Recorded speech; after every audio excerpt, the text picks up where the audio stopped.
રાજકોટ જિલ્લાના જસદણના દેવપરા ગામમાં ભયાનક હત્યાનો બનાવ સામે આવતા ચકચાર મચી ગઈ છે।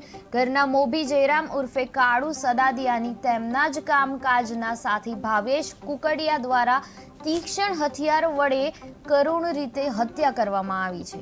આ ઘટનાની જાણ થતાં જસદણ પીઆઈ ગોહિલ સ્ટાફ સાથે તાત્કાલિક ઘટના સ્થળે પહોંચ્યા હતા। મૃતકનું મૃતદેહ પીએમ માટે જસદણ સરકારી હોસ્પિટલમાં ખસેડાયું છે।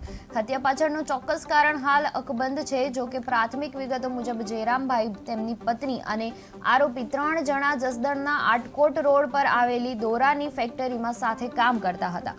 હત્યા બાદ દેવપરા ગામમાં શોકનો માહોલ વ્યાપી ગયો છે અને સદાદિયા પરિવાર પર દુઃખનો પહાડ તૂટી પડ્યો છે। હત્યાના આરોપી ભાવેશ કુકડિયાની ધરપકડ માટે જસદણ પોલીસ દ્વારા ચક્રવ્યૂહ રચી તીવ્ર દોડધામ શરૂ કરી દેવામાં આવી છે। ત્યારે ઘટનાની ગંભીરતાને ધ્યાને લેતા ગામના સરપંચ વીરુભાઈ સદાદિયા પણ હોસ્પિટલ દોડી આવ્યા હતા।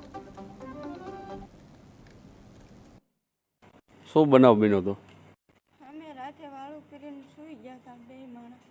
પછી એને સિંહ નાખી મને કે ધોડ બધી લેતી। હું બધી લઈને ગઈ કાંઈ પીડા હતા। પછી બધી કરી કાં એક ભાઈ ધોડામાં ધોડ અમારા જાપે વિયો જો, માથે લાલ લુંજી બાંધી હતી, કાળો શર્ટ પહેર્યો હતો। પછી ઊભો રહ્યો નહીં।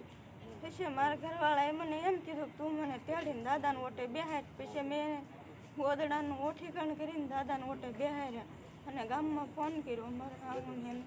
પછી અમારે એક થાય છે દુકાનવાળાએ